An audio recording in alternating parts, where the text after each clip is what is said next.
Hola, en la clase anterior dejamos un problema pendiente. Decíamos que el butano, C4H10 es su fórmula, es un hidrocarburo muy usado. El butano es uno de los principales componentes del gas licuado. Nos preocupábamos que al quemar este gas se genera dióxido de carbono, que es un gas de efecto invernadero que exacerba el calentamiento global, lo que da origen al cambio climático. Entonces, nos interesaba saber si quemamos, por ejemplo, 10 toneladas de butano, ¿cuántas toneladas de dióxido de carbono serán emitidas a la atmósfera? ¿Cómo resolvemos este problema? Veíamos ya la clase pasada que la ecuación química nos entrega información en términos de número de partículas, en este caso en términos de números de moléculas. Nos dice la ecuación: 2 moléculas de butano reaccionan con 13 moléculas de gas oxígeno para formar 8 moléculas de dióxido de carbono y 10 moléculas de agua. Pero el problema que nosotros tenemos enfrente está planteado en términos de masa. Entonces, lo que nosotros necesitamos es una relación entre número de partículas y esta masa. Esto ya lo resolvimos la clase pasada. La clase pasada aprendimos a contar átomos y moléculas. Sí, puede parecer increíble, pero lo logramos. Vimos la clase pasada que para contar átomos y moléculas debíamos pesar. Y aprendimos la clase pasada que el nexo entre masa y número de partículas era el mol. ¿El mol? ¿Recuerdas cuál era su significado? Bueno, un mol no es otra cosa que un número.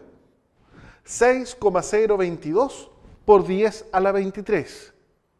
Recuerdo e insisto, podemos hablar de un mol de átomos, de un mol de moléculas, de un mol de mesas, de un mol de sillas, de un mol de lápices, de un mol de huevos. Espero que hayas resuelto los problemas que te dejé planteado en aquella clase.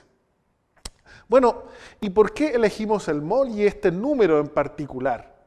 Porque esta cantidad de átomos o esta cantidad de moléculas cumple con la siguiente condición, con la siguiente propiedad. Un mol de átomos de carbono tiene una masa de 12 gramos. Esta es en realidad la definición del mol, ¿no? Tomamos exactamente 12 gramos de carbono y por diversas vías experimentales determinamos cuántos átomos había en esa cantidad y así fue como se obtuvo este número. Pero gracias a que la masa elegida coincide con el peso atómico expresado en gramos, es que allá podemos generalizar. La masa de un mol de cualquier elemento es su peso atómico expresado en gramos, y de esa forma vamos a tener que un mol de oxígeno tendrá una masa de 16 gramos, un mol de hidrógeno tendrá una masa de 1 gramo. Estas diferencias en masa dan cuenta de la diferencia en la masa de los átomos individuales. Sabemos que la masa de un átomo de oxígeno es 16 veces mayor que la masa de un átomo de hidrógeno. Esta diferencia y esta relación se ve también reflejada cuando comparamos moles de estos elementos. Y de manera análoga, vimos la clase pasada que la masa de un mol de cualquier sustancia es igual a su masa molar o su peso molecular expresado en gramos. Toma tu calculadora y verifica. El peso molecular del butano, cuya fórmula es C4H10, es igual a 58. Revisemos rápidamente. Peso atómico del carbono es 12. Por 4, 48. Peso atómico del hidrógeno es 1. Por 10 son 10. 48 más 10 nos da 58. Si yo tengo un mol de moléculas de butano, es decir, si yo tengo esta cantidad de moléculas de butano, su masa va a ser 58 gramos. Y así, esto se repite para la sustancia oxígeno, cuya masa de un mol será 32 gramos, para el dióxido de carbono, cuya masa de un mol será 44 gramos, y para el agua, cuya masa de un mol será 18 gramos. Aquí tenemos la información base y toda la información que necesitamos para resolver este problema.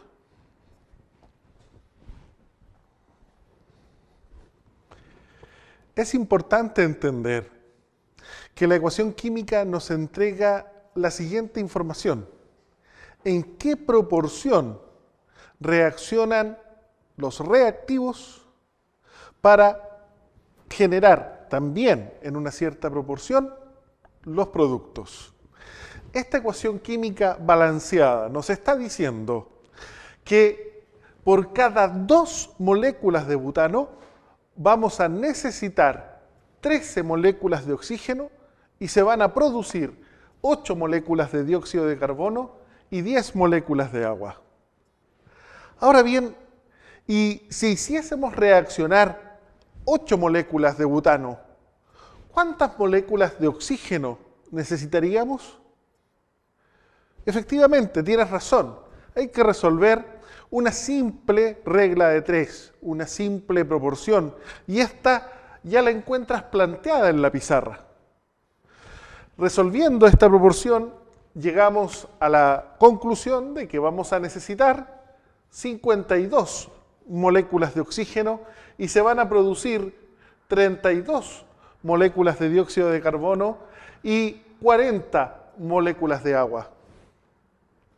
Era muy fácil llegar a este resultado, porque aquí vemos que el 8 es simplemente 4 veces 2 el coeficiente estequiométrico. Por lo tanto, sí, el 52 lo obteníamos multiplicando 13 por 4, el 32 multiplicando 8 por 4 y el 40, 10 por 4. Bueno, si ahora hago reaccionar 12.000 moléculas de butano, ¿cuánto oxígeno vamos a necesitar? Bueno, aquí vemos que 12.000 lo podemos escribir como 2 por 6.000.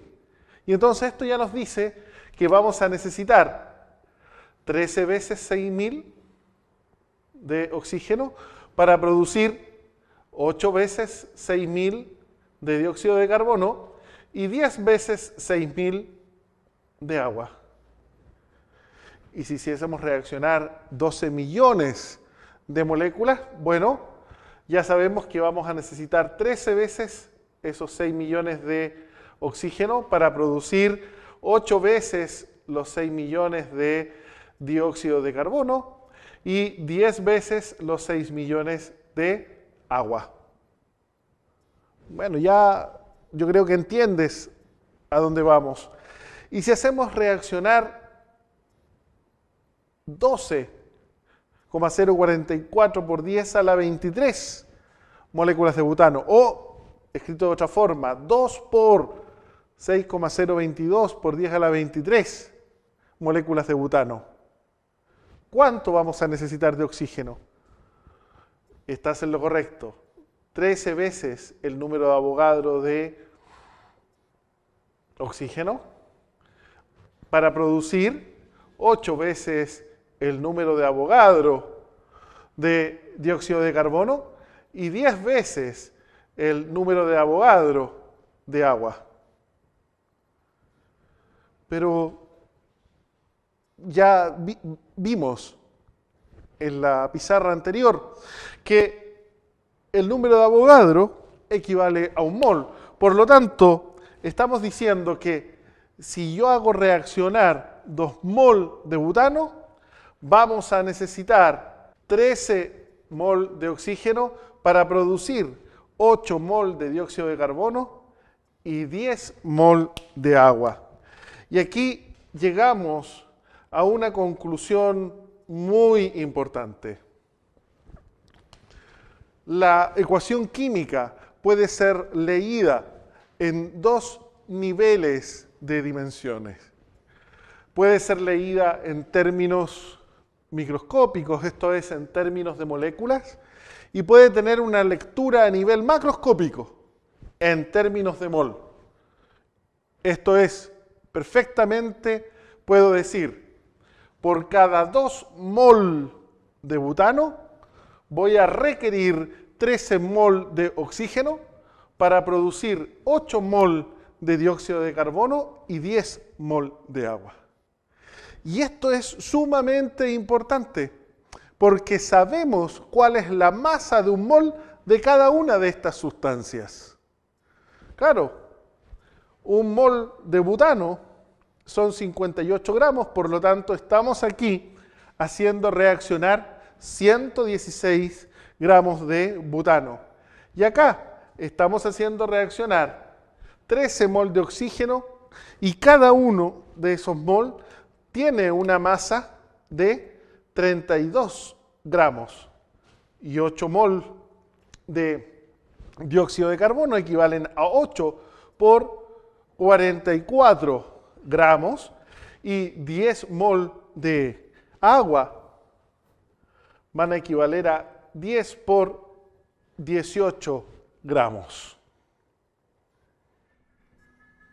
De esta forma hemos obtenido, a partir de una relación entre número de partículas, una relación entre masas.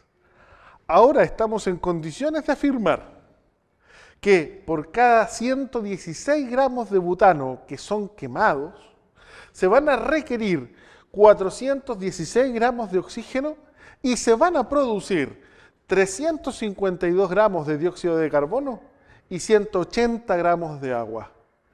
Nótese que estas cantidades están cumpliendo con el principio de conservación de la masa.